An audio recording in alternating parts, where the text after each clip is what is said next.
Hoje o programa Diálogo Sem Fronteira tem a satisfação de receber o professor Nuno César Abreu. Seja bem-vindo, professor. Obrigado. O professor Nuno, ele é aqui do nosso Instituto de Artes, ele tem uma atuação na área de cinema há muito tempo, na Federal Fluminense, depois aqui na Estadual de Campinas, foi diretor inclusive da nossa RTV durante alguns anos. É uma pessoa que trabalha assim com temas de cinema e em particular com o tema que nós vamos explorar hoje, que é o tema de um livro dele que foi publicado já há algum tempo e está sendo reeditado, que é sobre a boca do lixo e as classes populares, as camadas populares. Então, é um tema fascinante, pouco explorado pelas novas gerações, e acho que também essa é uma oportunidade de tratarmos disso. Então, eu gostaria de começar, professor Nuno, com a definição do que seria a boca do lixo, porque muitos dos jovens que estão nos assistindo não têm ideia do que seja.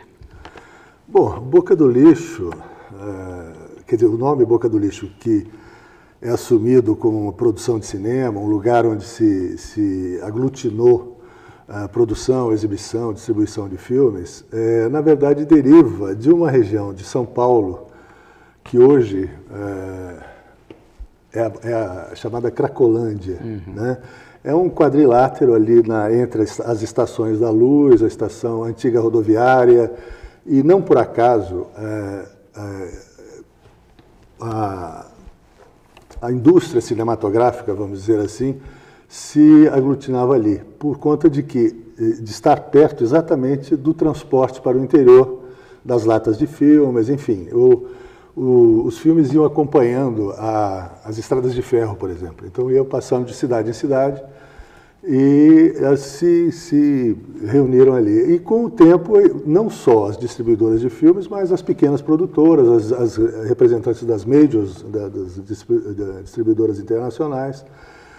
E, com o tempo, também foram para lá os pequenos produtores de filmes brasileiros. Isso na década de 50, 60? 50, 60. E de 60, mais de 60, porque era mais espalhado pela cidade e aí essa coisa começou a se dirigir para o que hoje é chamado Boca do Lixo. Consta, não sei se é lenda urbana, mas que seria um batismo dado pela polícia, porque era uma zona de baixa prostituição e de pequenos hotéis de terceira classe, motéisinhos e tal.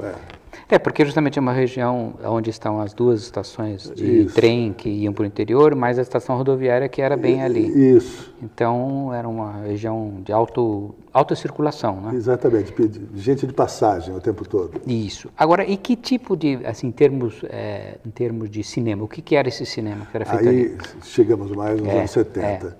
Na verdade, a Boca do Lixo são pequenos produtores brasileiros que surgem, digamos, a partir de uma certa demanda, quer dizer, concretamente, com a lei de obrigatoriedade de exibição de filmes nacionais durante certa quantidade de dias do ano. Ou seja, uma legislação criou uma demanda. Logicamente, você tem uma produção de maior nível, cinema novo, cinema carioca, o próprio cinema paulista de melhor extração, mas essa demanda vai criar um cinema popular visando o entretenimento e a ocupação do mercado. Isso talvez não, com certeza criou o maior fenômeno de bilheteria que o cinema brasileiro conheceu. Ocupou-se efetivamente o mercado, chegou-se a ameaçar, realmente 30% a 40% do mercado era ocupado por filmes. E mais do que isso, para uma certa população, vamos dizer, de frequentadores de cinema, a ideia de que havia um cinema brasileiro vem daí. Porque a ideia da existência de um cinema nacional existe a partir de que você tem um oferecimento contínuo de um certo produto. E isso passa a acontecer. Você sabia que no mês que vem vai ter outra pornochanchada, quer dizer, sobre pornochanchada falamos depois. Sim. Quer dizer, vai ter outros filmes nessa linha, né? Numa linha de produção que é dirigida a você como espectador. Então, a Boca do Lixo é um nome, às vezes, até interessante para um tipo de... Agora, o professor mencionou justamente a pornochanchada. Eu pergunto justamente, que tipo de filmes então, que foram feitos aí para atingir essa população, porque classes populares, né? É que é um genérico que eu também dei, né? Quer dizer, não é uma identificação sociológica nem nada. Porque eu não sei se eu estou certo, mas é uma questão de que os filmes que eram distribuídos, os filmes estrangeiros americanos, eram com legenda. Enquanto que os filmes brasileiros, naturalmente, tinham, só por aí já inicia com uma vantagem, digamos assim. Isso vem desde a chanchada, né? A chanchada era o filme brasileiro por excelência, né? E que você tinha uma produção mais fina, Vera Cruz, Maristela, etc., mas não atingia o grande público. Eram filmes muito voltados para um público de elite e tal. E essa coisa de não ler, né, de não acompanhar e de ver o filme brasileiro, de ouvir a própria língua. Mas a porno chanchada, na verdade, de porno não tinha nada, e de chanchada, ela herda exatamente esse conceito de chanchada que designava, digamos, o filme popular e mal feito, entre aspas. Mas isso passa a circular, quer dizer, antes você tinha comédias eróticas, na tradição da comédia erótica italiana, de filmes de 3 episódios, enfim. E acabou ganhando esse nome, circulando esse nome na imprensa e colou.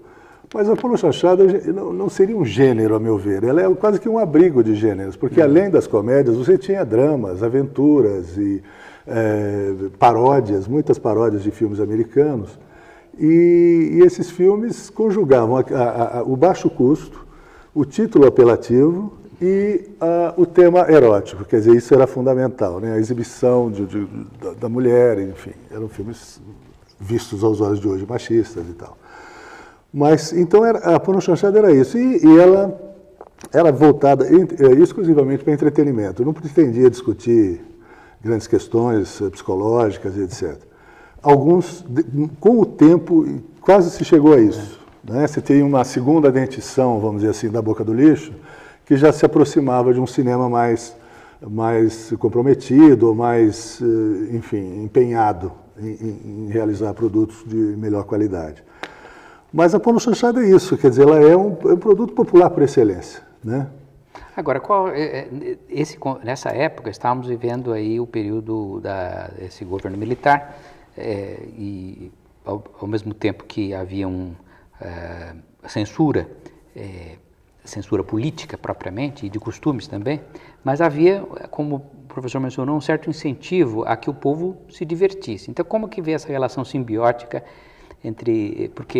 como que vê isso? Porque estamos vendo uma ditadura, mas ao mesmo tempo há um certo incentivo a esse tipo de relaxamento, digamos assim. Essa é uma questão contraditória, a meu ver. Eu acho que tem setores, digamos assim, da crítica ou da própria historiografia, quer dizer, que foi produzida, de atribuir a porno chanchada como produto, digamos, do regime militar. Eu acho que se o regime militar tivesse que escolher um produto cinematográfico, ele não escolheria produtos mais nobres do que a porno chanchada. Tanto é que tem um período em que tem editais para filmes históricos. O próprio Sesc Centenário, isso, em 1972. Você teve uma produção ampla disso. Eu, na escola, fiz jornalismo e independência, um curta-metragem, exatamente como as escolas fizeram, né? nesse programa do Sesc Centenário. Mas, enfim, há outra tendência de que sexo podia, política não. Né? Mas eu acho que, na verdade, é uma demanda internacional. Quer dizer, o sexo estava na cabeça de todo mundo nos anos 70. Né? A questão da liberação feminina, a questão da liberação sexual, a questão da contracultura. Isso digamos, é uma força, né, que vem lá dos Beatles, dos anos 60. Isso, atravessa culturas. Né? Não era uma... Eu acho que é o contrário, encontra o Brasil na contramão da história. O fechamento, a regime de força, etc. Essa válvula de escape, eu acho que não havia nem como... E mais, as porno chanchadas vistas hoje, elas são quase ingênuas. Né? Quer dizer, havia uma exibição de formas, de insinuação, né? de malícia, né? Tinha muito mais malícia do que realidade. O professor mencionou o cinema italiano, há muito desse humor um pouco ingênuo, né? do cinema italiano. É uma espécie de olho na fechadura, né? É quase um voyeurismo juvenil, né? E que eu acho que supria as curiosidades desse momento de mudança das relações entre os sexos, enfim, isso. E mais, eu tenho uma entrevista de um dos entrevistados que vão estar no livro, que vai estar no livro, que ele coloca que pesquisas que ele fez na ocasião, eu achava como é que o público se satisfazia com aquilo, né? Ou seja, público popular, quer dizer, passava num sindicato de operários, passavam a pôr na chanchada. O que eles depreendiam do filme eram vamos dizer, conceitos completamente diferentes do que estava aplicado à pesquisa. Os caras se satisfaziam com aquilo, era uma espécie de formação mesmo, de pedagogia erótica. Ou seja, estavam vendo coisas que quem aplicou a pesquisa absolutamente não enxergava. Então, eu acho que satisfazia um pouco esse tipo de ansiedade. Eu não sei se é um bom nome, mas... Sim. Agora, e aí, como é que fica o legado disso? Quer dizer, primeiro, como é que ela se encaminhou com o tempo? Estamos falando dos anos 70, quer dizer, como é que ela foi se evoluindo? E depois, qual o legado que o professor vê dessa... Olha, uma coisa que sempre me chamou a atenção, e eu, quando fiz a pesquisa, já estava eram 15, 20 anos depois em que a Pôr na Chanchada já tinha... Ela dura até os 1980, 84. Aí, curiosamente, quem mata a Pôr na Chanchada é o filme hardcore, né? Que ocupa o espaço e hoje... porque com a liberação, o fim da censura... E o cinema do centro da cidade. Né? O parque de exibição também muda. O espectador popular não vai ao shopping, ele ia no cinema da esquina. Né? O que me chamou a atenção é a durabilidade. Quer dizer, ela passou na Bandeirantes como cinema, não sei o que, nosso cinema, não sei o que. Como era gostoso o nosso cinema na TV, no Canal Brasil. Quer dizer, ela vem vindo, ela continua, ela é medular, né? Agora, eu não sei se ela deixa um legado. Foi um fenômeno, acho que localizado, né? Que produziu uma quantidade enorme de filmes, cerca de 400, 500 filmes, durante uns 10 anos. E hoje, curiosamente, eu não sei se é para continuar na transição da chanchada, né, de usar a chanchada como uma estrutural, né, do cinema brasileiro, essas comédias que têm passado agora, eles estão chamando de Globo Chanchada. Então, eu não sei se ela deixa um legado. Ela deixa um legado de uma brasilidade, de um momento em que o Brasil, a produção cinematográfica brasileira se encontrou, digamos assim.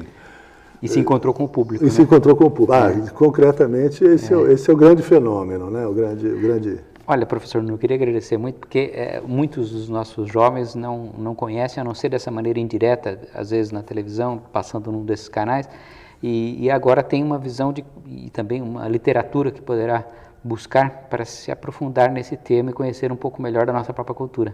Então, eu queria agradecer muito a sua participação no programa, Nuno. Obrigado pela oportunidade. Vem aí a segunda edição do livro, já complementado pelas entrevistas e um banco de dados que tenha sinopses e fichas técnicas dos filmes e, enfim, uma coisa mais completa a respeito do que foi essa produção. Estaremos todos interessados. Okay, olha, eu lembro a todos que este e todos os outros programas Diálogos Sem Fronteira estão disponíveis para download no canal RTV Unicamp e também no canal YouTube RTV Unicamp. E com isso eu convido a todos ao próximo programa Diálogos Sem Fronteira.